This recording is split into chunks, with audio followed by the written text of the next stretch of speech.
معزز سامعین کرام و سامعات اہل سنت، السلام علیکم ورحمۃ اللہ وبرکاتہ۔ وعلیکم السلام ورحمۃ اللہ تعالی وبرکاتہ۔ الحمدللہ الحمدللہ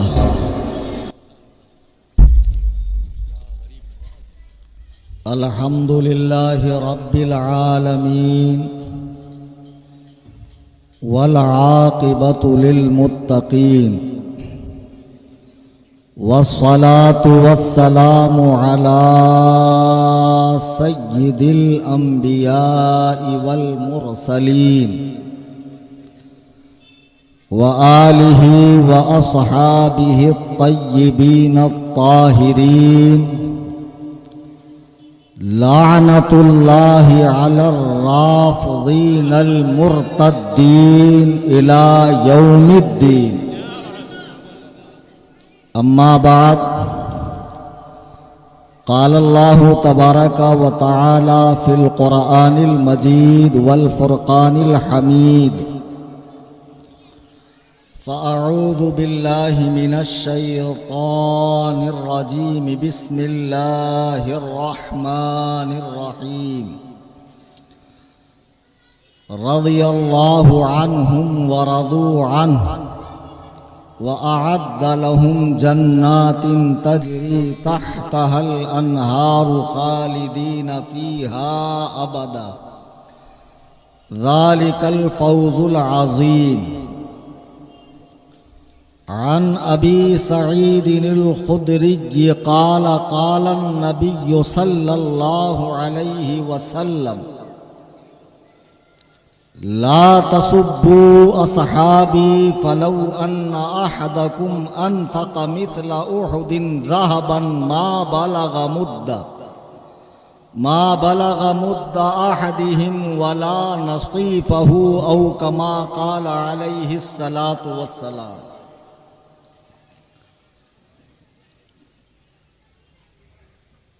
اسٹیج پہ حاضر نہایت واجب الاحترام علماء کرام، سادات کرام، شورائے اسلام، ائمہ مساجد و مبلغین مسلک اعلیٰ حضرت اور دور و دراز قرب و جوار سے تشریف لائے میرے تمام سنی، حنفی، بریلوی، جنتی بھائی،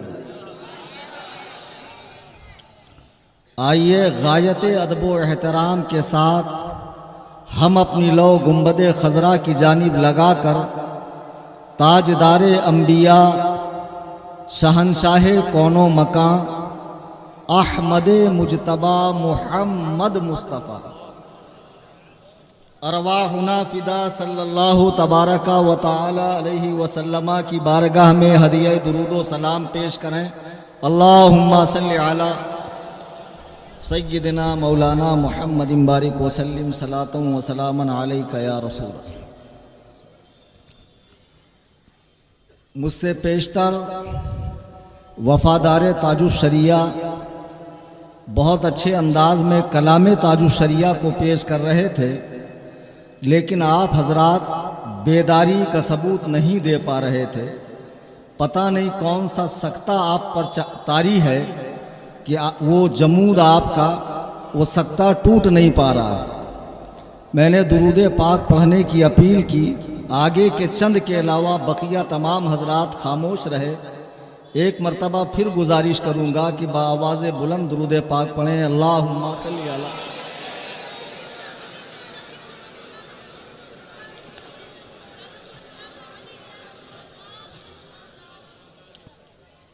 ابھی ایک ماہ کا عرصہ بھی نہیں گزرا، اسی جگہ پر، اسی اسٹیج پر انبیاء علیہم السلام کے بعد کائنات میں سب سے افضل ترین ہستی کے حوالے سے ایک عظیم الشان پروگرام منعقد ہوا تھا، اور پھر ایک ماہ کے اندر اندر دوبارہ اس عاجز کو بلایا گیا، اور جو عنوان دیا گیا ہے وہ آپ نے دیکھا ہے، شان امیر معاویہ رضی اللہ تعالیٰ عنہ۔ اس عنوان پہ خطاب کرنے سے پہلے موجودہ ماحول میں جس میں ہم سانسیں لے رہے ہیں، اور روزانہ میرا آپ کا ایسے لوگوں سے، ایسی فکر رکھنے والوں سے سابقہ پڑتا ہے، اس پر کچھ روشنی میں ڈالوں۔ یہ ہمارا پیارا ملک ہندوستان، جہاں پر اسلام نبی کریم کے زمانے میں ہی آ چکا تھا، پھر اس کے بعد حضور علیہ السلام کے جو سچے جانشین ہیں صحابہ کرام، انہوں نے دنیا کے کونے کونے میں حضور علیہ السلام کے لائے ہوئے دین کو پھیلایا۔ پھر ان کے بعد ان کے جو غلام ہیں، تابعین، تبع تابعین، اولیاء کاملین، صوفیاء کرام، علماء ربانیین، انہوں نے پوری کوشش کر کے دنیا کے کونے کونے میں اسلام کی خوشبو کو عام کیا، پھیلایا۔ ہندوستان میں اسلام کے پھیلنے میں سب سے بڑا جو ذریعہ بنا ہے وہ صوفیاء کرام کی تعلیمات بنی۔ اولیاء کرام جن کی مزارات آپ کو جگہ جگہ دیکھنے کو ملیں گی، پرانی عمارتیں جن کے مزاروں پر تعمیر ہے، اسی سلسلے کی ایک کڑی حضور غریب نواز بھی ہے کہ آپ ہندوستان تشریف لائے، آپ کے ذریعے اسلام کو بہت تقویت ملی۔ تو انہوں نے جو دین ہمارے باپ داداؤں کو دیا تھا، جو کفر و الحاد کے گڑھے میں گرے ہوئے تھے، انہیں نکال کر، پستیوں سے نکال کر، قار مذلت سے نکال کر اسلام کی سچی پگڈنڈی پکڑائی۔ تو ان کی حیات ظاہری میں جیسا دین ان اللہ کے نیک بندوں نے سکھایا تھا، ان کے پردہ فرما جانے کے بعد ہونا تو یوں چاہیے تھا کہ ان کی خانقاہوں سے، ان کے آستانوں سے، ان کے مزاروں سے وہی کام ہوتا جو انہوں نے اپنی زندگیوں میں کیا۔ لیکن کچھ لوگوں کے لیے ان کی مزارات کھانے کمانے کا اڈا بن گئی، ذریعہ بن گئی، نسلوں کو سنوارنے کا ذریعہ بن گئی۔ اب مزارات اولیاء پر بے تحاشا وہ چیزیں ہونے لگی جس کو شریعت نے صاف اور واضح لفظوں میں حرام یا ناجائز یا کفر و شرک تک کہا۔ علماء کرام کو درد ہوا، ظاہر سی بات ہے، درد ہوگا، بولیں گے۔ ہم نے منع کرنا شروع کیا تو ہمیں ڈکلیئر کر دیا یہ تو وہابیوں کے طریقے پہ چل رہے ہیں، یہ تو خارجی ہو گئے، یہ تو نازبی ہو گئے، ان کو اہل بیت سے کوئی لینا دینا نہیں۔ میرے بزرگوں اور دوستوں، جن مزارات اولیاء پہ آپ حاضری دیتے ہیں، دینا چاہیے۔ اب میں دیکھ رہا ہوں چند سالوں سے اجمیر شریف کا ایک کریز لوگوں میں زیادہ ہو گیا۔ مجھے اشتہار دیا۔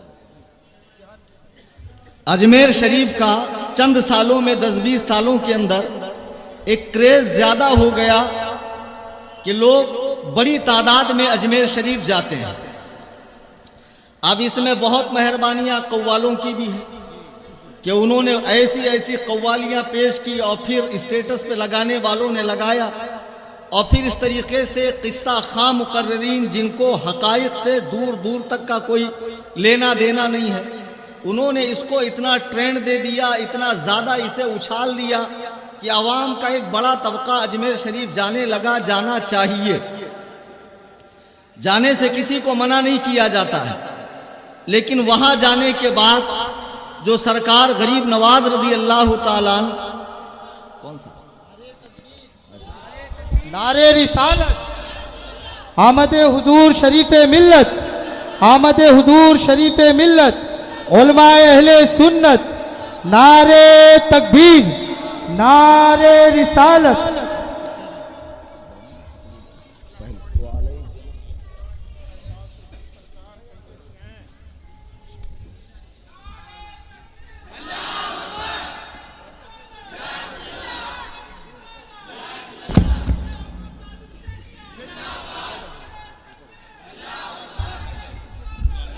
ہاں بیٹھ جائیں اطمینان سے آپ لوگ۔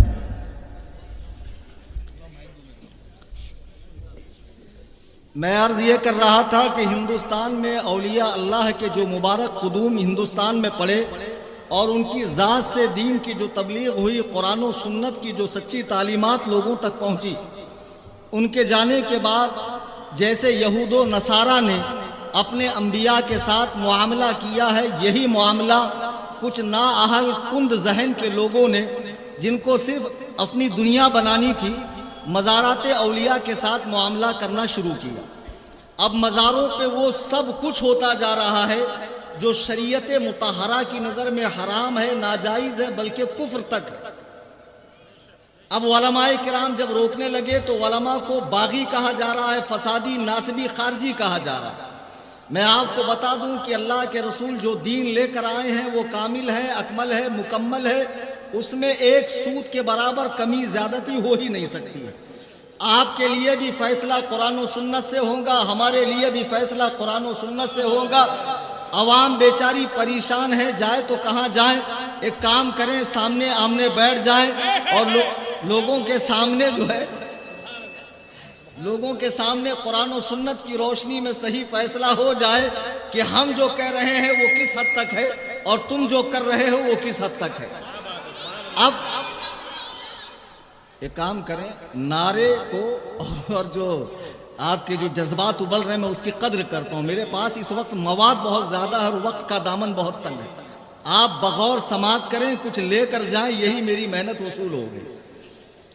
عزیزان گرامی وقار، اب خانقاہوں سے بہت ساری بدعات و خرافات کے ساتھ ساتھ شیعت اور تفضیلیت اور رافضیت بھی پیر پسارنے لگی اور پھیلنے لگی۔ اجمیر معلیٰ ہم سب کا روحانی مرکز ہے، اس میں کوئی دو رائے نہیں ہے۔ امام اہل سنت اعلیٰ حضرت جن کی فکر کو، جن کے مسلک کو ہم لوگ فالو کرتے ہیں اور مرتے دم تک کریں گے، آپ نے اجابت دعا قبول ہونے کے جو مقامات بتائے ہیں ان میں سے ایک اجمیر شریف کو بھی قرار دیا ہے اور فرمایا جو اجمیر شریف کو صرف اجمیر کہے وہ اللہ کا دشمن ہے۔ ہمیں اتنی عقیدت اجمیر معلیٰ سے ہے، ہمیں کسی انگی بھنگی چرسی اور نشیڑی کو اپنی عقیدت دکھانے کی ضرورت نہیں ہے۔ ہم جانتے ہیں کلیجہ چیرنے کے بعد بھی تمہارا جو ہے تمہیں سکون نہیں ملے گا۔ جیسے آج کل کچھ اندھ بھکت ایسے ہیں جو مسلمانوں کی وطن دوستی اور وطن سے محبت پہ شک کرتے ہیں، حالانکہ ہمیں ان کے اس شک سے کوئی فرق نہیں پڑتا ہے۔ آج لوگ محبت اہل بیت کے معاملے میں ہم پر شک کرتے ہیں، اولیاء اللہ سے محبت کے بارے میں ہم پہ شک کرتے ہیں۔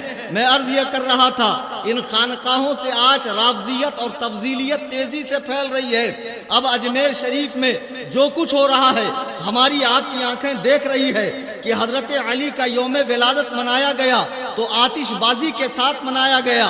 اجمیر شریف میں عرس کے موقع پہ ہجڑے ناچتے ہیں، انہیں منع نہیں کیا جاتا ہے۔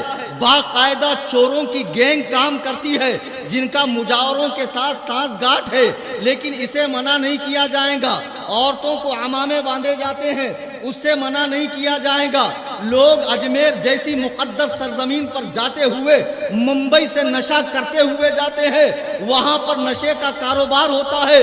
میرے بغل میں ایک ماں آج اپنا سینہ پیٹ رہی ہے، اس کا جوان بچہ اجمیر سے لوٹا، سائن ہاسپٹل میں ایڈمٹ کیا گیا، 60 ٹائپ کے ڈرگز اس کے بدن میں نکلے ہیں۔ مجھے بتاؤ حرام خور چرسیوں، تم اجمیر معلیٰ میں درگاہ غریب نواز میں صحابہ کا نعرہ لگانا منع کرتے ہو، صلاۃ و سلام پڑھنا منع کرتے ہو، چرس گانجے سے کیوں نہیں روکا؟ مزارات پہ عورتوں کو آنے سے کیوں نہیں روکا؟ مزارات پر ہو رہی خرافات پر لوگوں کو کیوں نہیں روکا؟ چونکہ ان کا کاروبار ہی اسی سے ہے۔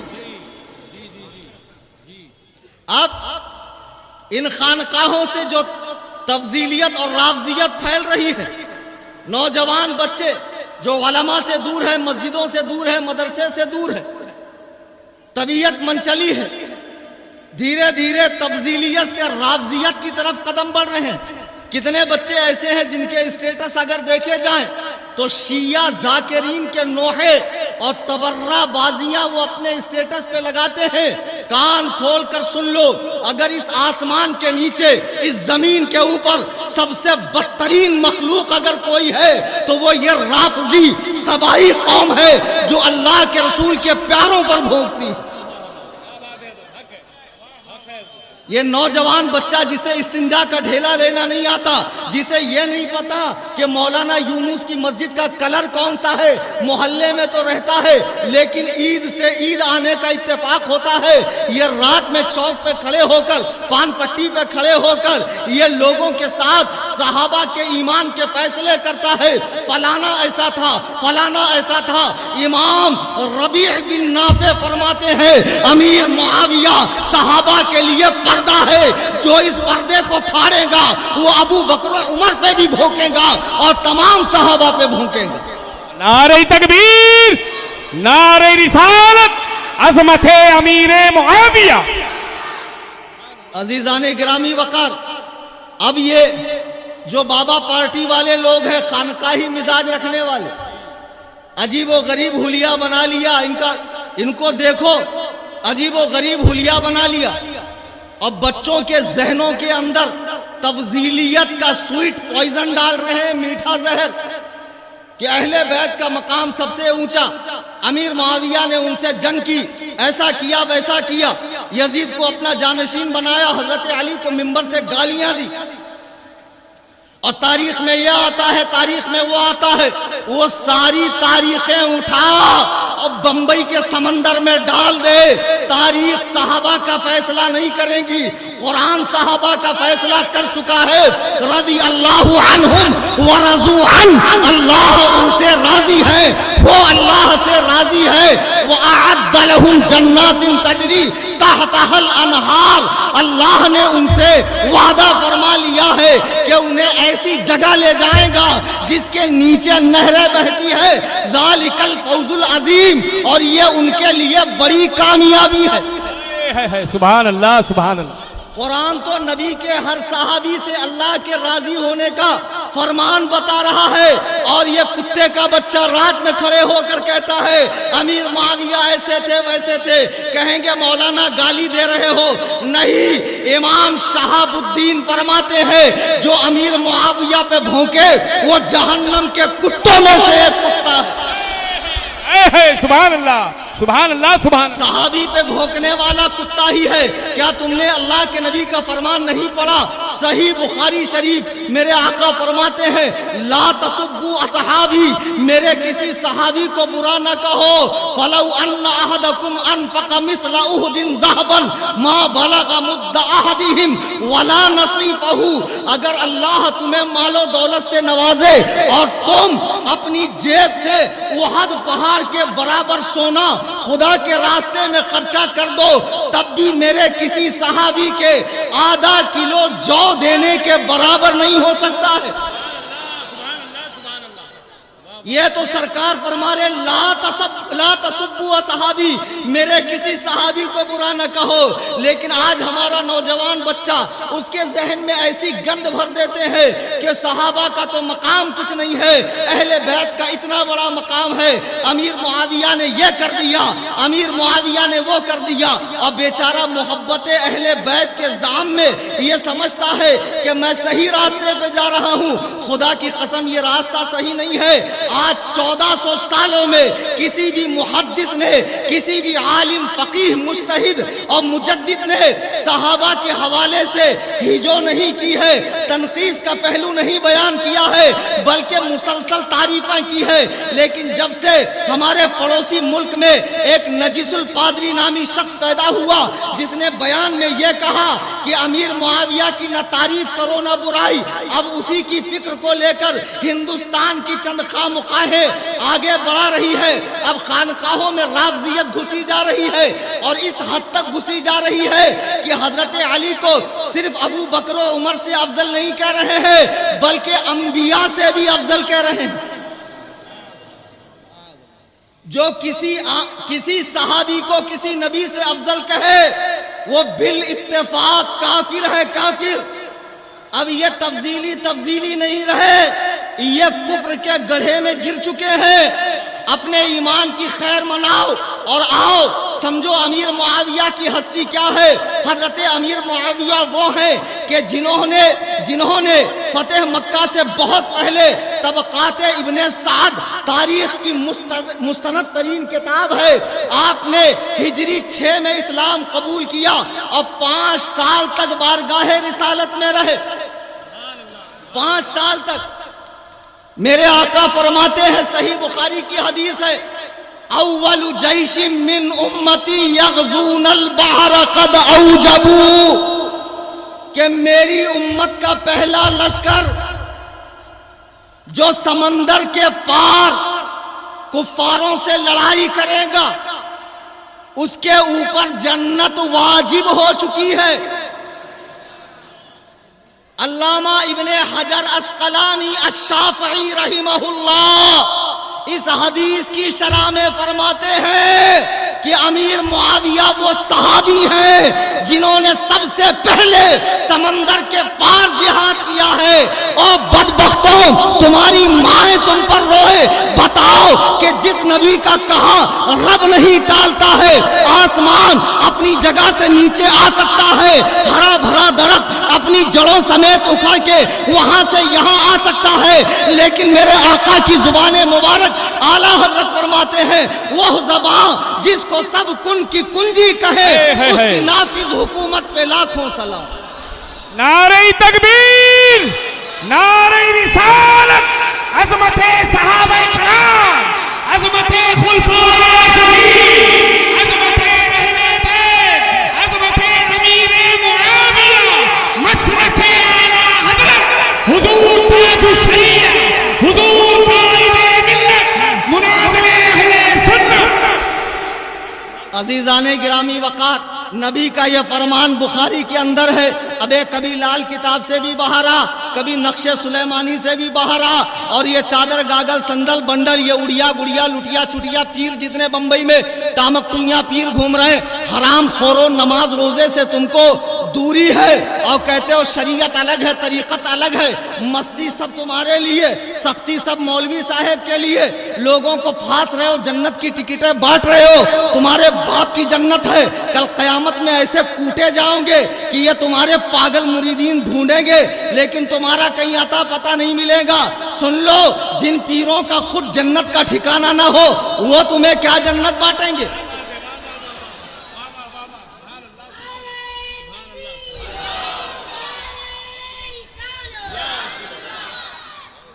عزیزان گرامی وقار، اللہ کے حبیب فرماتے ہیں میری امت کا پہلا لشکر جو سمندر کے پار جہاد کرے گا اس پہ جنت واجب ہو گئی، اور تاریخ کا مستند ترین تاریخ کا ریکارڈ موجود ہے کہ امیر معاویہ اس لشکر کے اندر موجود ہے۔ اب بتاؤ، زبان نبوت سے حضرت امیر معاویہ کے لیے جنت واجب ہو چکی ہے یا نہیں؟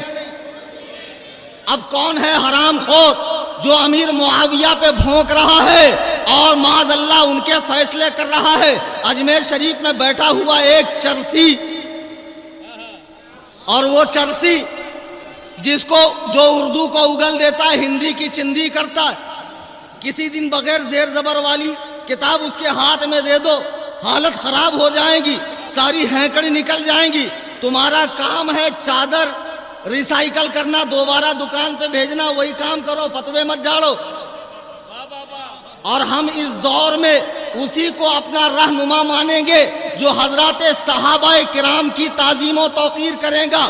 ہمیں یہ مت بتاؤ کہ فلانا وہاں سے اجمیر شریف گیا، ارے اس کی ہمارے نظر میں کوئی توقیر نہیں، اس کی ہمارے پاس کوئی توصیف نہیں، وہ ہمیں کوئی تسلیم نہیں۔ کان کھول کے سن لو، جب امیر معاویہ کا بیٹا، صحابی کا بیٹا بدبخت یزید ہو سکتا ہے تو اعلیٰ حضرت کا بیٹا کیوں نہیں ہو سکتا ہے؟ جو اعلیٰ حضرت کی فکر سے ہٹ جائے ہم اسے جوتے کی نوک پہ رکھتے ہیں، جو رافضیوں کا جھٹن کھائے، جس کا دماغ ایرانی چائے خراب کر دے، ہماری نظر میں اس کی کوئی اوقات نہیں ہے۔ نعرہ تکبیر، نعرہ رسالت، خاندان اعلیٰ حضرت حضور تاج الشریعہ، حضور قائد ملت، جماعت رضائے مصطفیٰ۔ عزیزان گرامی وقار، امام اہل سنت کا مسلک، ان کی تعلیمات، ان کی فکر، ان کی کتابیں، اور ان کی اولاد میں جو ان کے مسلک پر قائم ہے، جو ہمارے مرشد کریم سرکار تاج الشریعہ نے پوری زندگی پیغام دیا، اور اب آپ کے صاحبزادے گرامی قاضی القضات فی الہند مفتی اسجد رضا خان دامت برکاتہم القدسیہ ارشاد فرما رہے ہیں وہی ہمارے لیے حجت ہے. اور ایسے گندے نالی کے کیڑے ہر جگہ ملیں گے آپ کو جو رافضیوں کا جھٹن کھانے والے ہیں. تو کہتا ہے میں مسلک میں اتحاد پیدا کر رہا ہوں، تیرے منہ میں کیڑے پڑ جائیں خبیث. جب اللہ کے نبی نے فرمایا میری امت میں 73 فرقے ہوں گے تو پھر نجیس الپادری ہو یا توقیر رضا ہو، جو بھی تمام فرقوں کو ایک کرنے کی کوشش کرے گا، گڑ گوبر ایک کرے گا، گوبر حلوہ ایک کرے گا، پیشاب پانی ایک کرے گا، اس کی کوششیں قابل قبول نہیں ہوگی.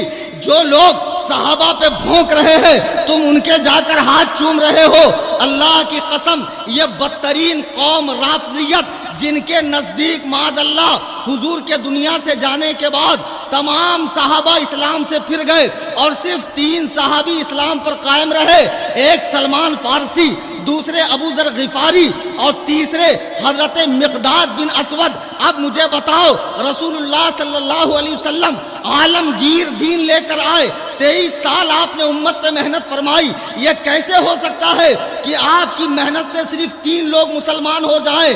شیعوں کی کتابوں میں باقاعدہ یہ مضمون موجود ہے، یعقوب کلینی کی، ملا باقر مجلسی کی، کہ حضور کے دنیا سے جانے کے بعد تمام صحابہ اسلام سے پھر گئے. کیوں پھرے بھائی؟ جب صحابہ اسلام لائے تب کون سا اسلام کے اندر دولت کی ریل پیل تھی؟ کون سے مسلمانوں کے پاس شاہان قیصر و کسریٰ کے کنگن تھے؟ اسلام تو تنگ دستی میں تھا، اسلام تو غربت میں تھا، پیٹ پہ پتھر باندھ کر دین کا کام کیا جا رہا تھا. اس وقت ان اللہ کے بندوں نے اسلام قبول کیا، اس وقت انہیں وطن سے نکالا گیا، گرم گرم ریت پر کھینچا گیا، ان کی آل و اولاد کو مارا گیا، ان پر ظلم و ستم کے پہاڑ توڑے گئے. ان اللہ کے بندوں کے بارے میں کہتے ہو کہ معاذ اللہ وہ اسلام سے پھر گئے. تمہاری مائیں تم پر روئیں بدبختو، ایسی تاریخیں اٹھا کر جلا دو. اللہ کے نبی کے تمام صحابہ، میرے آقا فرماتے ہیں اذا رأیتم الذین یسبون اصحابی فقولوا لعنت اللہ علی شرکم. جب تم ایسے لوگوں کو دیکھو کہ جو میرے صحابہ کو برا کہہ رہے ہیں تو انہیں کہو تم پر اللہ کی لعنت ہو، تمہارے فتنے پہ اللہ کی لعنت ہو، اور اٹھ کر چلے جاؤ. لیکن آج ہمارا نوجوان ایسا نہیں کر رہا ہے. شیعوں کے ماتم میں شریک ہو رہا ہے، شیعوں کے ذاکرین کے نوحے سن رہا ہے. اتنی غالی قوم اور ایسی بیہودہ قوم، ان کے اسٹیٹس اور نوحے لگائے جا رہے ہیں. علماء سمجھا رہے ہیں، سمجھ میں نہیں آ رہا ہے. ان سے دوستیاں بڑھائی جا رہی ہیں. اور یہ بابے جو کہتے ہیں کہ محبت سب سے، نفرت کسی سے نہیں، ان کو امیر معاویہ سے کیوں نفرت ہے؟ یہ کون سی دوگلی پالیسی؟ بمبئی کے سرزمین پر یہ کلیم حنفی تمام کالے پیلے ہرے نیلے اور کسی بھی خواہ سے تعلق رکھنے والے اڑیا گڑیا لٹیا چھٹیا پیر ہوں، حضرت امیر معاویہ کے لیے ہم اہل سنت و جماعت کا عقیدہ ہے کہ امیر معاویہ مسلمان ہیں، صحابی ہیں، عادل ہیں، ثقہ ہیں، جنتی ہیں. اب کسی نے اپنی ماں کا دودھ پیا ہو، کتیا کا دودھ نہ پیا ہو، اس کے خلاف عقیدہ رکھتا ہو، آ جائے اور مجھ سے مناظرہ کر لے. اللہ کے عزت و جلال کی قسم قیامت تو آ سکتی ہے، وہ دن نہیں آ سکتا جب حضرت امیر معاویہ پہ یہ کتے کے بچے ہم سے مناظرہ کریں. نعرہ تکبیر، نعرہ رسالت، عظمت صحابہ کرام، عظمت امیر معاویہ، امت کے ماموں، کاتب وحی. ہم کو کہتے ہیں ماموں پارٹی. ہاں بھائی، ہم ماموں پارٹی. ہمارے ماموں ہے، چاچا ہے، نانی دادا دادی سب ہیں ہمارے. آپ تو گوگل سے ڈاؤن لوڈ ہوئے نا، آپ کا تو کوئی ہے نہیں. ارے جس امیر معاویہ کی بہن سیدتنا حبیبہ حضور کے نکاح میں ہے، جن کے باپ سفیان صحابی ہیں، جن کی ماں ہندہ صحابیہ ہے، تمہارے کلیجے کیسے سخت ہو گئے؟ بدبختوں 14 صدیاں بعد پیدا ہوئے، تم نے وہ مبارک دور نہیں دیکھا جب حضرت سفیان اسلام لائے تو اپنی دونوں آنکھیں انہوں نے حضور پر جان نثار کر دی، اپنی دونوں آنکھیں جنگ میں گوا دی۔ کہا یا رسول اللہ مجھے اسلام لانے سے پہلے آپ سے زیادہ نفرت کسی سے نہیں تھی، لیکن کلمے نے میرا دل ایسا پاک کر دیا کہ میری نظر میں آپ سے محبوب کوئی شخص نہیں۔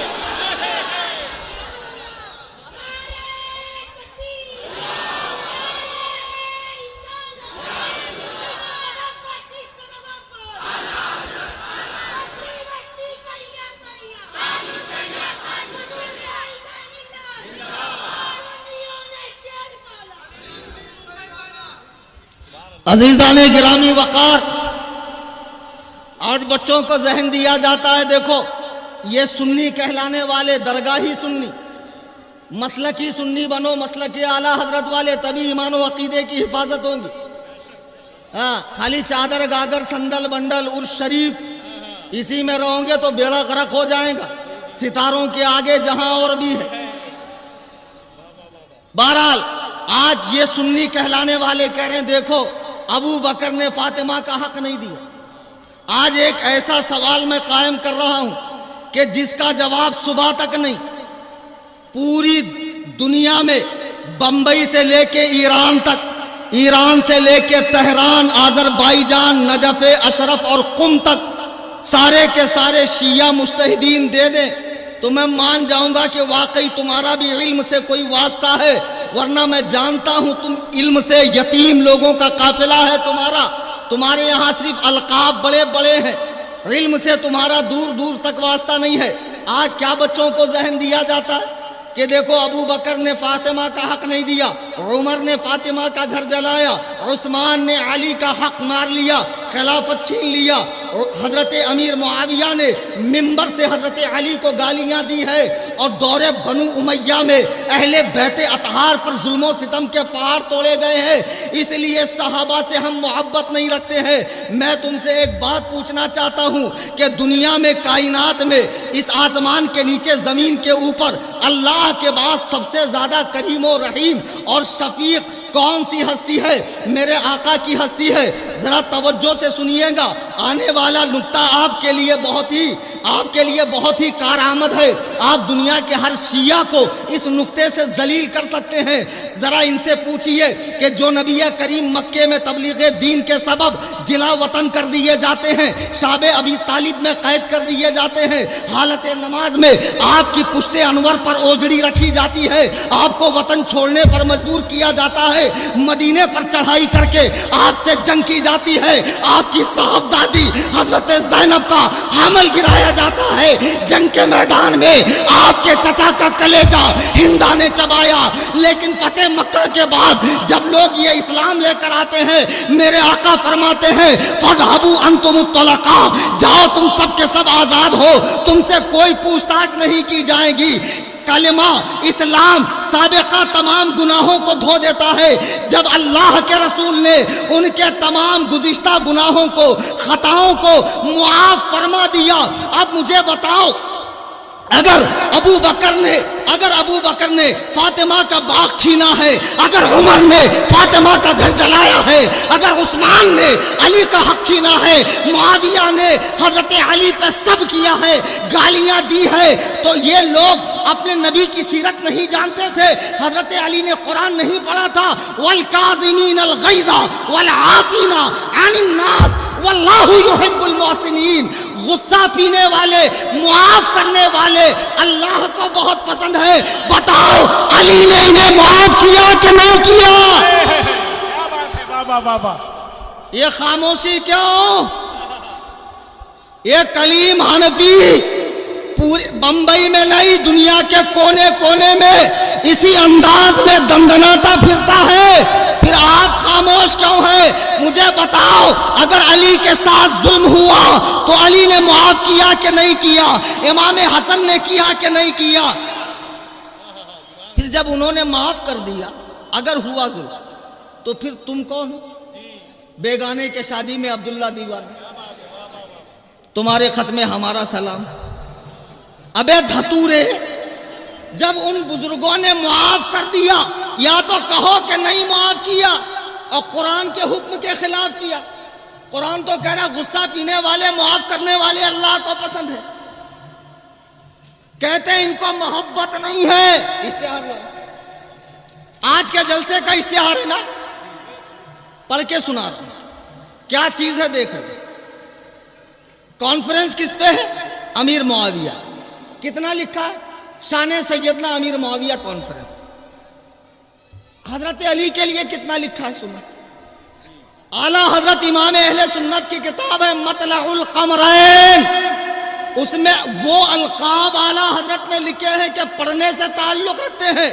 یہ آج کے جلسے کا پوسٹر ہے، اس میں زیر سایہ کرم میں حضرت علی کے لیے جو القاب لکھے ہیں کسی ببوے سے پڑھا لو۔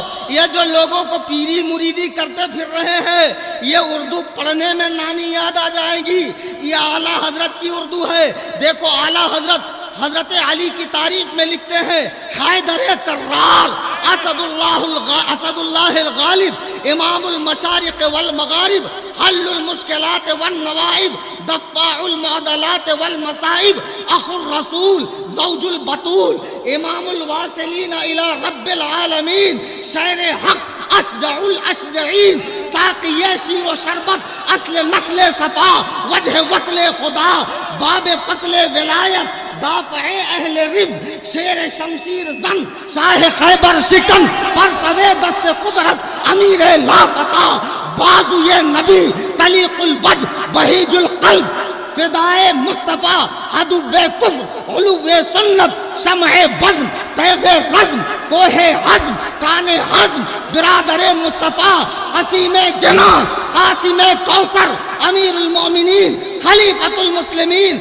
مولائے کائنات، سیدنا الامام حضرت علی المرتضی کرم اللہ تعالی وجہہ الکریم ورضی اللہ تعالی۔ نعرہ حیدری، نعرہ حیدری، عظمت امیر معاویہ۔ ہمیں کہتے ہیں کہ ان کو اہل بیت سے محبت نہیں، اتنے القاب و آداب امیر معاویہ کے لیے نہیں لکھے ہیں، مولائے کائنات کے لیے لکھے ہیں۔ بات اس لیے ہے کانفرنس کرنے کی، اگر تم نہ بھوکتے صحابہ پہ، نہ تم صدمے ہمیں دیتے، نہ ہم فریاد یوں کرتے، نہ کھلتے یہ راز سربستہ، نہ یوں رسوائیاں ہوتی۔ نعرہ تکبیر، نعرہ رسالت، مسلک اعلیٰ حضرت۔ اور سنو، فرمان مصطفیٰ کے مطابق حضرت امیر معاویہ جنتی ہے۔ ترمذی شریف کی حدیث ہے جس کو جامع ترمذی اور سنن ترمذی بھی کہا جاتا ہے۔ اللہ کے نبی فرماتے ہیں اللہم علم معاویۃ الکتاب والحساب وقیہ العذاب۔ اے اللہ معاویہ کو کتاب کا علم عطا فرما، حساب کا علم عطا فرما۔ نگاہ مصطفیٰ نے دیکھ لیا تھا کہ آگے چل کے معاویہ مسلمانوں کے خلیفہ ہوں گے، خلیفہ عادل۔ جی تبھی فرمایا حساب کا علم عطا فرما اور معاویہ سے عذاب کو اٹھا لے۔ ارے مصطفیٰ کریم جن کے لیے دعا فرمائے، بدبختو تم کہتے ہو معاذ اللہ وہ جہنم میں ہے، ہم سرکار کی مانے یا تجھ جیسے بدکار کی مانے؟ نہیں نہیں، ہم نے مصطفیٰ کا کلمہ پڑھا ہے، ہم مصطفیٰ کی مانیں گے۔ میرے بزرگوں اور دوستو اور سنو، میرے آقا فرماتے اللہم اجعلہ ہادیا مہدیا واہدی بہ الناس۔ اے اللہ معاویہ کو ہدایت دے، ہدایت یافتہ بنا اور ان کے ذریعے لوگوں کو ہدایت عطا فرما۔ حضرت امیر معاویہ کو گورنر مقرر کیا شام کا حضرت عمر فاروق نے، 20 سال تک گورنر رہے۔ پھر حضرت حسن نے خلافت دی۔ آج میری سمجھ میں نہیں آ رہا تمہاری سمجھ میں کیا آ گیا کہ جس علی سے معاویہ نے لڑائی کی، دونوں کے بیچ میں لڑائی ہوئی، اس کا تذکرہ کرنا منع ہے، تعریف و توصیف سے منع نہیں کیا گیا، مشاجرات صحابہ سے روکا گیا۔ اچھا ٹھیک ہے، لڑائی ہوئی، اب دنیا میں ایسا کون سا بے غیرت بیٹا ہے جو اپنے باپ کے دشمن کو اتنی قیمتی چیز یعنی خلافت دے، اور وہ بھی ایسے وقت میں کہ جب 40,000 لوگ امام حسن کے نام پر گردنیں کٹوانے کے لیے تیار تھے، آپ نے وہ پوری خلافت حضرت امیر معاویہ کو عطا فرمائی، اور پھر 20 سال بحیثیت خلیفہ رہے، 40 سال حکومت کی، اور امیر معاویہ کے دور میں اسلام 65 لاکھ مربع کلومیٹر پہ پھیل گیا، 65 لاکھ مربع کلومیٹر پر۔ اور ایسا نہیں ہے کہ خلافت لے لینے کے بعد ان کا تعلق اہل بیت سے ٹوٹ گیا، بلکہ اتنی محبت فرماتے اہل بیت سے امیر معاویہ، پتہ نہیں تمہاری تاریخ کون سے کال کوٹری میں لکھی گئی ہے، جو صحیح تاریخ ہے اس کو اٹھا کر دیکھو۔ ایک شخص مدینے سے آتا ہے، امیر معاویہ پوچھتے ہیں تو کہاں سے آیا؟ کہا مدینے سے۔ کہا یہ بتا میرے حسن کا کیا حال ہے؟ کہا اچھا حال ہے۔ کہا یہ بتا حسن خطبہ کیسے دیتے ہیں؟ کہا خطبے میں تھوڑے کمزور ہے۔ امیر معاویہ فرماتے ہیں او زندیق اٹھ جا، تو اس شخص کے بارے میں کہتا ہے کہ وہ خطبے میں کمزور ہے کہ جس کی زبان کو نبی نے چوسا ہو، جوامع الکلم نے چوسا ہو۔ ارے مصطفیٰ نے جس کے سینے کو علوم و معارف کا گنجینہ بنایا ہو، وہ خطبے میں کیسے کمزور ہو سکتا ہے؟ یہ اہل بیت سے محبت ہے۔ ایک مرتبہ ایک شخص آپ کے پاس آیا، کہا امیر معاویہ ایک مسئلہ بتائیے۔ حضرت امیر معاویہ نے فرمایا اسأل عنہا علی، اسأل عنہا علی، اس مسئلے کو علی سے پوچھو۔ تو اس نے کہا نہیں، مسئلہ تو مجھے آپ ہی سے پوچھنا ہے، جواب آپ ہی سے چاہیے، مجھے آپ کا جواب زیادہ پسند ہے۔ حضرت امیر معاویہ فرماتے جاہل، تو ان کے مقابلے میں میرے جواب کو ترجیح دے رہا ہے جو باب مدینۃ العلم ہے، اور جن سے حضرت ابو بکر و عمر مشورہ لیا کرتے تھے، اور حضرت اللہ کے نبی نے جن کے بارے میں فرمایا کہ علی تم میرے لیے ایسے ہو جیسے موسیٰ کے لیے ان کا بھائی ہارون، لیکن میرے بعد کوئی نبی نہیں، تو ان کے بارے میں کہتا ہے جن کے بارے میں امیر المومنین عمر فرماتے ہیں لولا علی لہلک عمر، اگر علی نہ ہوتے تو عمر یعنی میں ہلاک ہو جاتا۔ یہ صحابہ کے دل اور محبت دیکھو۔ ایک مرتبہ حضرت عمر اور حضرت ابو بکر اور حضرت علی تینوں کہیں جا رہے ہیں، تو دونوں ذرا بڑی ہائٹ کے انسان تھے اور حضرت علی تھوڑے پست قد تھے، ان کی ہائٹ چھوٹی تھی۔ تو حضرت عمر کو مذاق سوجا، تو انہوں نے کہا یا ابا بکر انظر الینا، اے ابو بکر ذرا دیکھو تو صحیح، علی بیننا۔ یہ کالے خان کی طبیعت کیوں خراب ہو رہی ہے؟ ایک ہی بار کر دوں نا، چی پی کر رہا ہے۔ چیخیں تو ان کی نکلنی چاہیے، ماتمی حضرات کی، اور ابھی نکالوں گا میں۔ ابتدائی عشق ہے، روتا ہے کیا؟ حضرت ابو بکر صدیق کو حضرت عمر کہتے ہیں یا ابا بکر انظر الینا، اے ابو بکر ذرا دیکھو تو صحیح، علی بیننا کنون فی لنا، علی ہم دونوں کے بیچ میں ایسے ہیں جیسے لنا لکھا جائے تو نون، یعنی لنا میں لام کھڑا، ادھر الف کھڑا، بیچ میں نون پڑا۔ اب حضرت عمر یہ کہہ کے مسکرانے لگے، ان کو لگا آج تو میں نے مات دے دی، لیکن وہ علی ہے جس کا نہیں کوئی جواب، جو ہے میرے مصطفیٰ کا انتخاب۔ حضرت علی فرماتے ہاں یا ابا بکر انظر الینا، ابو بکر ذرا دیکھیے، جیسے علی فرما رہے ہیں کہ میں آپ دونوں کے بیچ میں لنا کا نون ہوں، لیکن اگر یہ نون ہٹ جائے تو کیا بچتا؟ لام الف لا، لا مطلب عربی میں کچھ نہیں، یعنی ابو بکر و عمر دونوں نہیں، اگر علی ہٹ جائے تو۔ اچھا اب یہ اتنی سی تقریر کاٹ کے کہ دیکھو ہماری بولی بولے، یہ بڑا چلتا آج، کاٹ کوٹ کے بڑے ماہر لوگ بیٹھے رہتے ہیں انٹرنیٹ پہ، مطلب گھسیڑ دیتے ہیں اس میں، ایسا فرمانا چاہے۔ لنا کا مطلب بھی تو سمجھو، اس میں بڑا ایک لطیف نکتہ ہے۔ حضرت عمر کے کہنے کا مطلب یہ لنا جب لکھا جائے تو تینوں حروف ملے رہتے، جدا نہیں، یہ تینوں ملے ہوئے ہیں، اور کوئی سبائی کتا، کوئی یہودی کتا، کوئی ایرانی کتا اگر بھونکنے کی کوشش کرے گا تو تینوں مل کر کٹائی کریں گے، تینوں مل کر کٹائی کریں گے۔ اور سن لو تمہاری کتاب نہج البلاغہ حضرت محمد بن حنفیہ حضرت علی کے بیٹے ہیں، اور حضرت علی ان سے محبت کرتے ہیں۔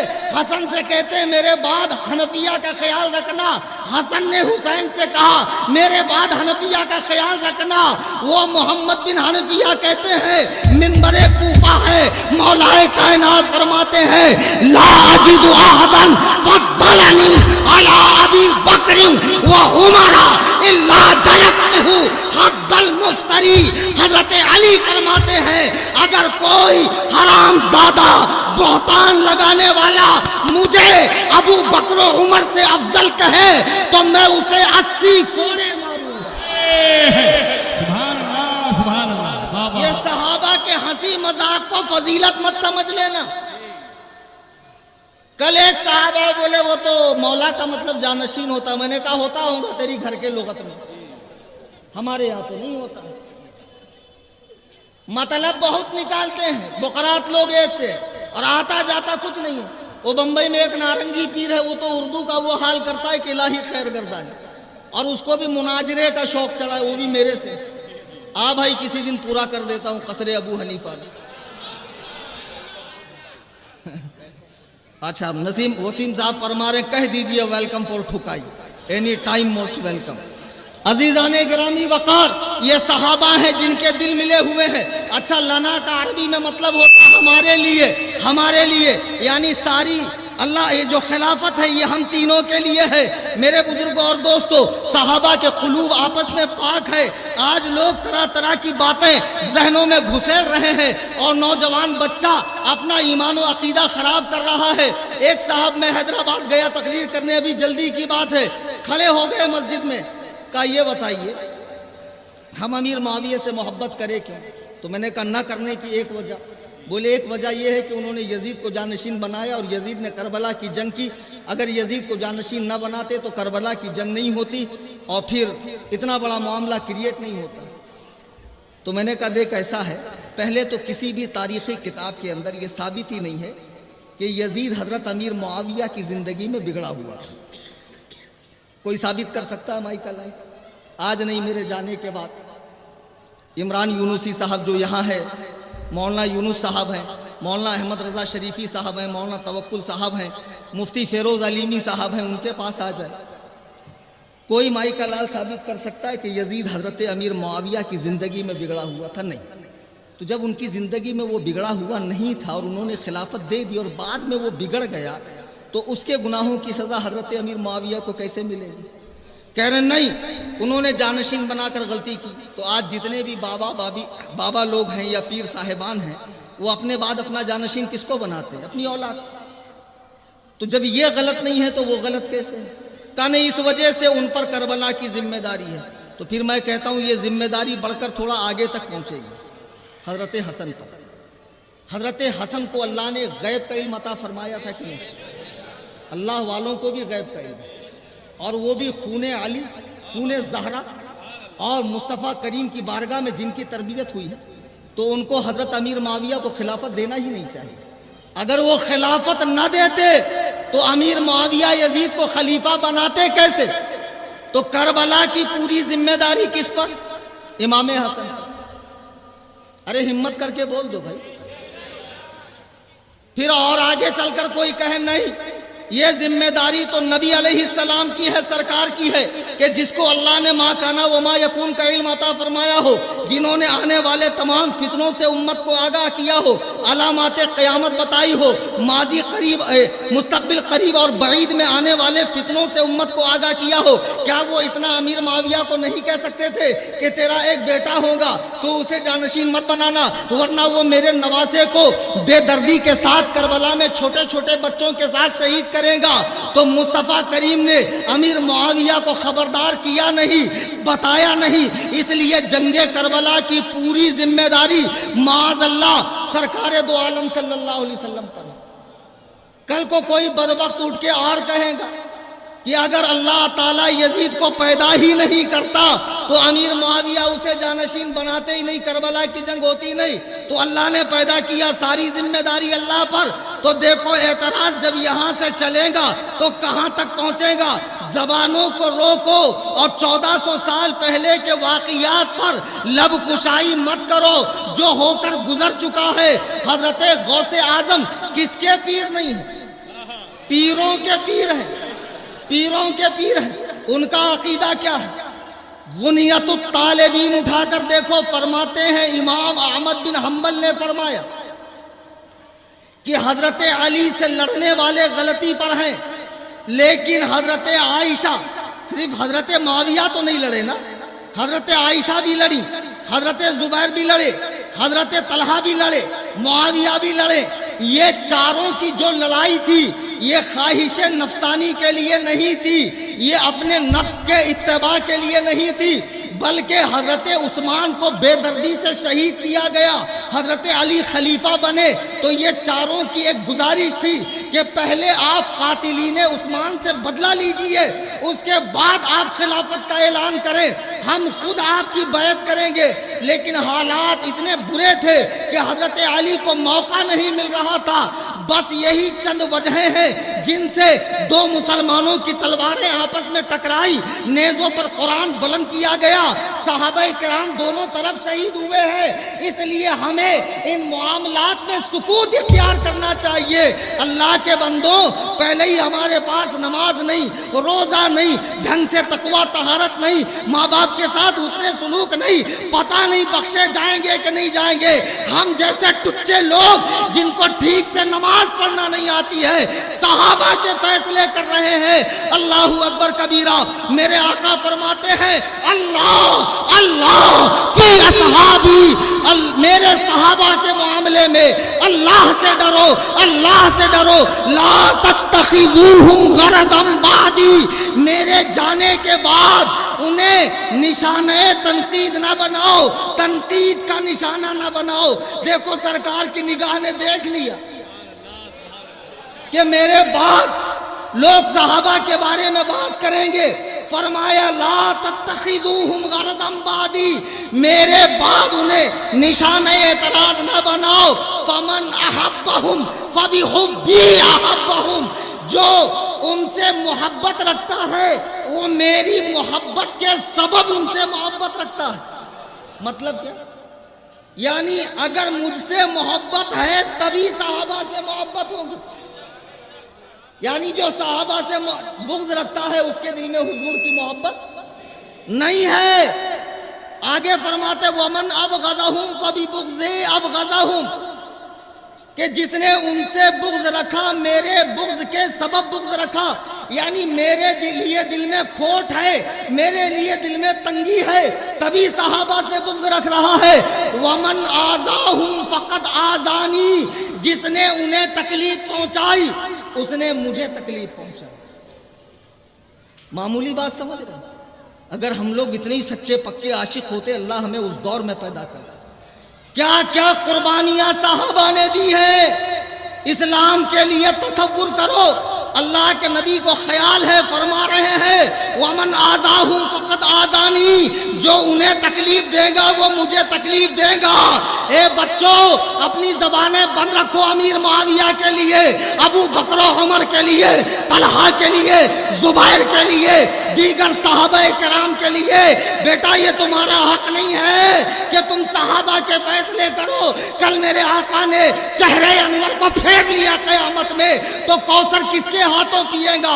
پل صراط سے پار کون لگائے گا؟ میزان اعمال پر تیرے نام اعمال کو بھاری کون کرے گا؟ رب حبلی امتی کس کے حق میں صدا بلند ہوگی؟ خدا کے لیے سرکار کے پیاروں پر، ان کے یاروں پر، ان کے جانثاروں پر، ان کے اصحاب پر مت بھونکو۔ میرے آقا فرماتے وَمَنْ آذَاهُمْ فَقَدْ آذَانِي، جس نے انہیں تکلیف دی اس نے مجھے تکلیف دی۔ وَمَنْ آذَانِي فَقَدْ آذَى اللَّهُ، جو مجھے تکلیف دیتا ہے وہ اللہ کو تکلیف دینے کی کوشش کرتا ہے۔ وَمَنْ آذَى اللَّهَ فَيُوشِكُ أَنْ يَأْخُذَهُ، جو اللہ کو تکلیف دے گا ان قریب اللہ تعالیٰ اسے اپنی گرفت میں لے لے گا۔ دیکھو، نماز نہیں، روزہ نہیں، کڑے پہنے ہوئے، دھاگے پہنے ہوئے، لاکٹ پہنے ہوئے، خالی ٹرانس بج رہا ہے، سندل شریف نکل رہا ہے، ہاں اسٹیٹس رکھے جا رہے ہیں. یہ شیعہ حرام خور ذاکرین، یہ ماتمی قوم جو معاذ اللہ صحابہ پہ بھوکنے والی، ان کے اسٹیٹس رکھے جا رہے ہیں. خدا کے لیے وہ ایک الگ دھرم ہے، اس سے ہمارا کوئی لینا دینا نہیں ہے، ہمیں ان کے بارے میں بات کرنا بھی پسند نہیں ہے. لیکن اب ہمارے لوگ ان کی بولی بول رہے ہیں، ان کی طرف جا رہے ہیں، ان کی طرف کھنچاؤ ہو رہا ہے، تو ایسے میں خاموش رہنا ایک عالم کا کام نہیں ہے. اللہ کے نبی فرماتے ہیں فتنوں کے زمانے میں جو عالم خاموش رہے وہ گونگا شیطان ہے. اچھا میں عرض کر رہا تھا، اس شخص نے پوچھا کہ امیر معاویہ مسئلہ بتائیے. آپ نے فرمایا اسأل عنہا علی، علی سے پوچھو.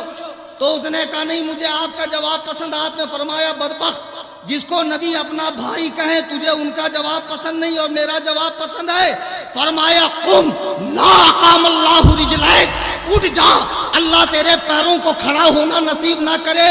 یہ حضرت امیر معاویہ ہیں کہ جو حضرت علی کے گستاخ کو اپنی محفل سے اٹھا رہے ہیں اور فرماتے ہیں اللہ تیرے پیروں کو کھڑا ہونا نصیب نہ کرے. آپ کے یہاں سے اسے وظیفہ ملتا تھا، آپ نے وہ وظیفہ بند کر دیا.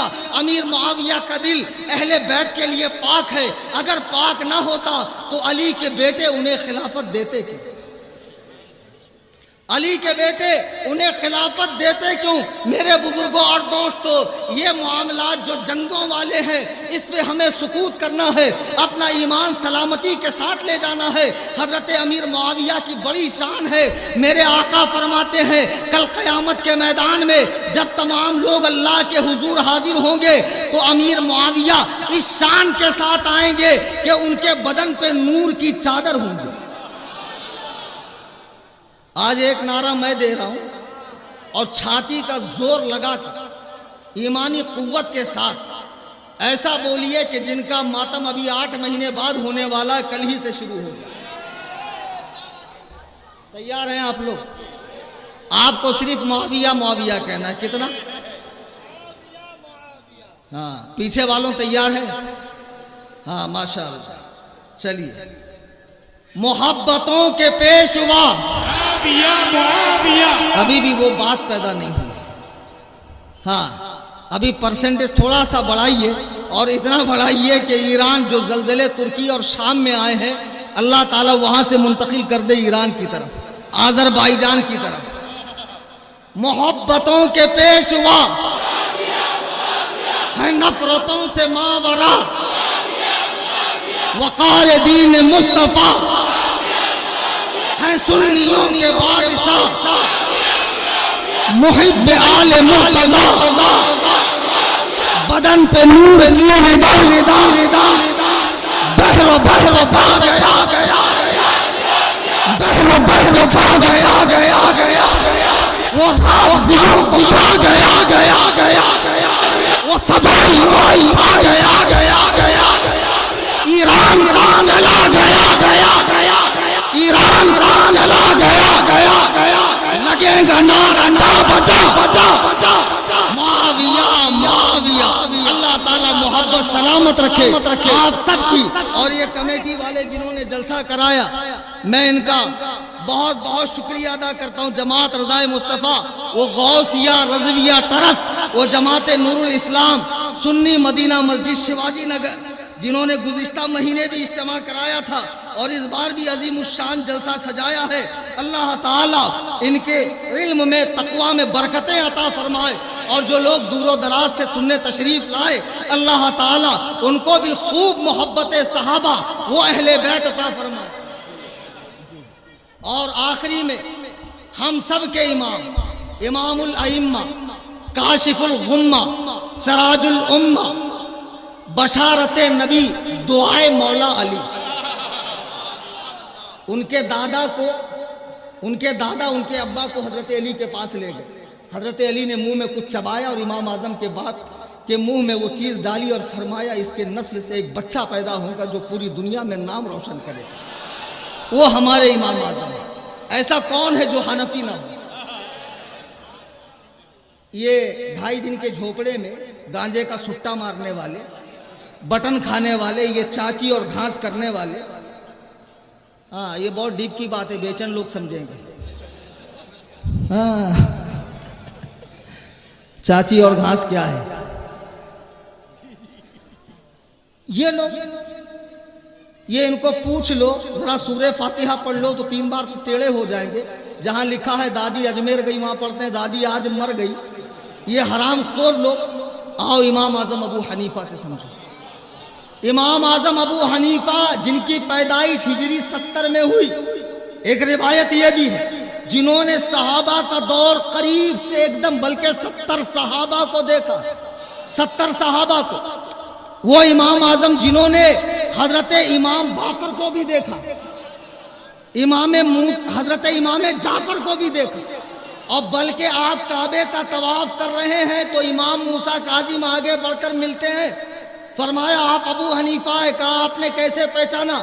کہا آپ کی نشانی قرآن میں ہے تراہم رکعا سجدا یبتغون فضلا من اللہ ورضوانا, کہ اللہ کے بندے وہ ہیں کہ جن کے سجدوں کے نشان سے تو انہیں پہچان لے گا. اللہ اللہ, وہ امام اعظم جن کی تقلید کا پٹا میرے آپ کے گلے میں ہے. اچھا صرف میرے آپ کے گلے میں, تاج الشریعہ کے گلے میں, اعلیٰ حضرت کے گلے میں, اور آگے بڑھو شمس مارہرہ کے گلے میں, نظام الدین اولیاء کے گلے میں, بختیار کاکی کے گلے میں, داتا گنج بخش علی حجوری کے گلے میں, غریب نواز جن کے غلاموں میں اور مقلدوں میں ہے. وہ امام اعظم کیا فرماتے ہیں؟ حنفی ہونا, ان کے طریقے پہ نماز روزہ حج زکوٰۃ نکاح طلاق بیع شرع سارے مسائل پر عمل کرتے ہیں. امام اعظم فرماتے ہیں الفقہ الاکبر میں نتولاہم جمیعا ولا نذکر الصحابۃ الا بخیر, ہم نبی کے تمام صحابہ کو بھلائی سبحان اللہ سبحان اللہ. کیسے یاد کرتے ہیں؟ ہاں اب امام اعظم کی نسبت سے حنفی ہو او چرسیوں گنجیڑیوں اپن اجمیر جارے لا دھویں اڑیں گے چلم کے. حرام خورو, تم نے مزارات اولیاء کے تقدس کو پامال کیا. میں کہتا ہوں ہندوستان میں ساری مزاروں پہ مسلک اعلیٰ حضرت کا قانون لگا دو, شریعت لگا دو, یہ چادر چور بھوکے مر جائیں گے. عورتیں آئیں گی نہیں, طواف ہوگا نہیں, ناڑے بندھیں گے نہیں, بڑی ڈیک چھوٹی ڈیک ختم, چادر کا سسٹم ریسائیکل والا بند, غیر شرعی کام بند. اذان کے ٹائم دروازہ کلوز, پہلے مسجد میں جاؤ, سلام پڑھے تو تکلیف, اور ڈھول تاشا شاہجہانی مسجد میں بجایا جا رہا ہے, عورتوں کو امامے باندھے جا رہے ہیں, پٹاخے پھوڑے جا رہے ہیں, اور معاذ اللہ نشہ کیا جا رہا ہے. مزار کے اندر گھسنے والوں کے 2-2 لاکھ 1.5 لاکھ کے موبائل چوری ہو رہے. عرس ختم ہونے کے بعد پورا بٹوارا ہو رہا ہے. چرسیوں کے کوٹھیوں پر ہمیں بے وقوف سمجھتے ہو. حرام خورو, ہم تمہاری حقیقت سے اچھی طرح واقف ہیں. ان جیسے لوگوں کے بہکاوے میں مت آؤ. جب امام اعظم نے فیصلہ کر دیا نتولاہم جمیعا ولا نذکر الصحابۃ الا بخیر, نبی کے تمام صحابہ کا ذکر خیر سے کرو. آخری میں میرے آقا کا فرمان سنو اور ایک اعلان سنیے. ہم کون ہیں, ہماری حیثیت کیا؟ ہم بخشے جائیں تو بڑی بات ہے. اللہ کی قسم ہم لوگ فیصلے کریں گے ان عظیم ترین ہستیوں کہ جن کی آنکھوں نے مصطفیٰ کریم کے رخ والضحیٰ کو دیکھا ہو, آمنہ کے لال کی اقتداء میں نمازیں پڑھی ہو, آپ کی معیت میں جہاد کیا ہو, آپ پہ اترنے والے قرآن کو لکھا ہو, آپ کی صحبت پائی ہو, زبان اقدس سے نکلنے والے جواہر پاروں کو کتابی شکل میں حدیث کی صورت میں محفوظ کیا ہو. ان مقدس ترین ہستیوں کے فیصلے ہم کیسے کریں گے؟ میرے آقا فرماتے ہیں, صحیح مسلم کی حدیث ہے, میرے آقا فرماتے ہیں من رعا مسلمن لا تمس النار مسلمن من رعانی او رعا من رعانی. میرے آقا فرماتے ہیں لا تمس النار مسلمن, آگ جہنم کی اس مسلمان کو نہیں چھوئیں گی جس نے مجھے دیکھا. لا تمس النار مسلمن, جہنم کی آگ اس مسلمان کو نہیں چھوئیں گی. رعانی او رعا من رعانی, جس نے مجھے دیکھا یا میرے دیکھنے والوں کو دیکھا. یہ حدیث تابعین تک کو شامل ہے. یعنی امام اعظم نے 70 صحابہ کو دیکھا تو جہنم کی آگ ان کو بھی نہیں چھوئے گی. حسن بصری کو نہیں چھوئیں گی, علقمہ کو نہیں چھوئیں گی, اسود کو نہیں چھوئیں گی. تو یہ حدیث تابعین کو بھی شامل ہے. تو اس میں تمام صحابہ آئے کہ نہیں؟ اچھا نہیں سمجھ میں آیا. ایک صاحب مجھے فون لگائے, بولے حضرت وضو نہا لیا میں نے, اچھا مست ایک دم. بولے اس کے بعد جا کے نماز پڑھا. ایک مولوی صاحب بولے تیری نماز ہوئی نہیں, تو نے وضو کیا نہیں. تو تھوڑا مجھے سمجھاؤ وضو ہوئی کہ نہیں, میری نماز ہوئی کہ نہیں. اس کو بہت موٹی مثال دے کر میں نے سمجھا. اور ایک بات یاد رکھو, میری تقریر کبھی بھی اسٹیج والوں کے لیے نہیں ہوتی. پوری تقریر میں نے کہا کہو سبحان اللہ. میں ڈائریکٹ عوام سے کنیکٹ ہوتا ہوں. میں عوام کی بولی زیادہ سمجھتا ہوں, ان کا درد زیادہ سمجھتا ہوں, وہ بھی میری زبان بآسانی سمجھ لیتے ہیں. میں نے کہا بیٹا یہ بتا, تجھے کبھی ناشتے کی حاجت ہو ہلکے پھلکے, اور کوئی تجھے ٹھوس ٹھوس کے یہاں تک کھانا کھلا دے, تو اس کے بعد بھی ناشتے کی حاجت رہیں گی؟ بولے کیسے رہیں گی؟ کھانے میں ناشتہ آ گیا نا. تو میں نے کہا ویسی غسل میں وضو آ گیا. نہیں سمجھے؟ ہاں. تو جب نبی نے فرمایا کہ مجھے دیکھنے والوں کو جنہوں نے دیکھا ان کو آگ نہیں چھوئے گی, تو تمام صحابہ آ گئے نا. اس میں وہ صحابی بھی آ گئے جنہوں نے حضرت حمزہ کو رسول کے چچا کو شہید کیا, حضرت وحشی بن حرب. اس میں وہ صحابیہ بھی آ گئی جنہوں نے کلیجہ چبایا. اس میں وہ صحابہ بھی آ گئے جنہوں نے ہر موقع پر اسلام کو نقصان پہنچایا. لیکن جیسے ہی کلمہ طیبہ ان کی زبان سے جاری ہوا اور ان کے دل کا کفر و شرک مٹ گیا, اور دل خداوند قدوس و جبروت کے نور کا گہوارہ بن گیا, اب ان کے تمام سابقہ گناہ ختم ہو گئے, اور ان گناہوں کا تذکرہ کرنا حرام, سخت حرام ہے. دیکھو ہم بریلی والے, ہمارے قاضی القضات فی الہند کے داماد اجمیر شریف چلے گئے, ایسے حالات پیدا ہو گئے کہ بات چیت ہو گئی یا معاملات فوٹو کشی ہو گئی. ہمارے شیخ نے اپنا تھا کر کے ڈھانپ کے لیا نہیں کہ جان دے اپنا ہے, دوسرے کا ہے تو گابڑا, اپنا ہے تو بیٹا نہیں. توبہ کروائی, جماعت سے سبکدوش کیا, یہاں کوئی رعایت نہیں ہے. اور اس اللہ کے بندے نے بھی صدق دل سے توبہ کی. میرے آقا فرماتے ہیں توبہ کے بعد کسی مسلمان کو عار دلانے والا, شرمندہ کرنے والا, جب تک خود اس گناہ میں مبتلا نہ ہو اسے موت نہیں آئے گی. اس لیے حسن رضا کا تذکرہ مت کرو, اس بدبخت کے بارے میں سوچو جو اعلیٰ حضرت کی آل ہو کر یزید جیسا معاملہ اپنے ساتھ کر رہا ہے, مجاوروں کو جا کر چاٹ رہا ہے, رافضیوں کو بلا رہا ہے, اور کہتا میں تو پیری مریدی نہیں کرتا. ارے تو پیری مریدی کیا کرے گا؟ ایران کے ریال پہ تیری رال ٹپک رہی ہے اور تیرا پورا گھر اس سے چل رہا ہے. تجھے کیا ضرورت ہے پیری مریدی کرنے کی؟ ہمیں ایسے جھوٹے مکاروں کی کوئی توقیر نہیں کرنی. بے شک بے شک. ہمارے لیے قائد ملت اور آج کے جلسے سے مزاج لے کر اٹھے, مرتے دم تک اہل سنت و جماعت مسلک اعلیٰ حضرت پر قائم رہیں. اعلان کیا تھا؟ شام اور ترکی میں جو زلزلہ آیا ہے وہاں شہید ہونے والوں کی اللہ تعالیٰ بے حساب مغفرت فرمائے, اور جو پریشان حال ہے اللہ تعالیٰ ان کو صبر جمیل عطا فرمائے. کچھ امداد کا سلسلہ یہاں کمیٹی نے شروع کیا ہے, مسجد کے گیٹ پر ٹیبل لگا ہوا ہے. میری گزارش ہے کہ دل کھول کر آپ اس میں تعاون کریں. اور اس وقت میں 3 کتابیں لے کر آیا ہوں, راویان بخاری کے مختصر حالات, اہل سنت و جماعت اور نام نہاد اہل حدیث, اور ایک عدالت صحابہ. یہ تینوں کتاب 40,000 کی تنظیم سنی جمعیت الاحناف کی جانب سے مفت بانٹی جا رہی ہے. صلاۃ و سلام کے بعد آپ لیتے جائیں. الحمدللہ یہ تنظیم 8 سال کے عرصے سے ممبئی میں خدمت دین اور خدمت خلق کے شعبے میں کام کر رہی ہے. تنظیم کا یوٹیوب چینل بھی ہے, انسٹاگرام پہ بھی ہے, FB پہ بھی ہے, سنی جمعیت الاحناف. ہر جگہ آپ لائک سبسکرائب کریں. تنظیم کا خاص موقعوں پر مالی تعاون بھی کریں. مذہب مہذب اہل دوران تقریر قرآن کریم پڑھنے میں, حدیث پاک کے الفاظ بولنے میں مجھ سے کوئی غلطی خطا ہوئی ہو میں تمام حاضرین سامعین کے سامنے توبہ کرتا ہوں، استغفر اللہ ربی من کل ذنب، لا الہ الا اللہ محمد رسول اللہ صلی اللہ علیہ وسلم۔ انشاءاللہ پھر کسی موقع پر آپ سے ملاقات ہوگی اور ایک جامع خطاب آپ سماعت کریں گے۔